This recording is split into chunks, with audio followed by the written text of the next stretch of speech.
తెలంగాణ ఉద్యమకారులకు ప్రభుత్వం గుర్తింపు కార్డులు జారీ చేయాలన్నారు ఉద్యమకారుల జేఏసీ నేతలు. హైదరాబాద్ సుందరయ్య విజ్ఞాన కేంద్రంలో సమావేశం జరిగింది. ఉద్యమకారులు ఐక్యంగా ఉన్నప్పుడే అన్ని హక్కులు సాధించుకోవచ్చన్నారు. రాష్ట్రంలోని ప్రతి జిల్లా, మండలం గ్రేటర్ కమిటీలు వేసుకుని ఐక్యంగా పోరాడాలన్నారు. మరోసారి సీఎం రేవంత్ను కలిసి సమస్యలు విన్నవిద్దామన్నారు.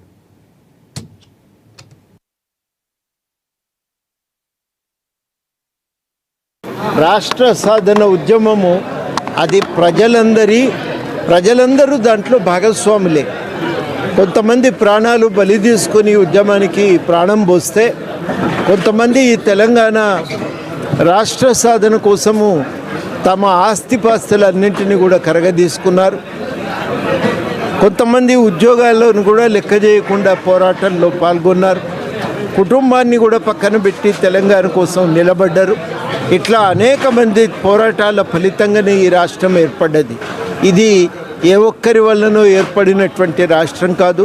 ఏ ఒక్కరి పోరాటం వల్ల ఏర్పడిన రాష్ట్రం అని కనుక చెప్తే అంతకంటే పెద్ద అబద్ధం మరొకటి లేదు. తెలంగాణ ప్రజలందరి సమిష్టి పోరాటాల ఫలితంగానే ఈ రాష్ట్రం ఏర్పడ్డది. ఈ రాష్ట్రం ఇవాళ మనం కోరుకునేది ఏంటంటే, ఇవాళ ఏర్పడ్డటువంటి రాష్ట్రంలో ఈ పోరాటం చేసిన ప్రజలకు గుర్తింపు దక్కాలి, వాళ్ళు ఆత్మగౌరవంతో బతికే అవకాశం రావాలని, వాళ్ళకు కూడా ఇంత త్యాగం చేసినందుకు గాను ఇవాళ కష్టకాలంలో వాళ్ళ వెంట ప్రభుత్వం నిలబడాలని చెప్పి అందరం కూడా కోరుకుంటున్నాం. ఓ ప్లాటు ఇవన్నీ చిన్న విషయాలు దాంట్లో, కానీ వాటి ద్వారా అందరూ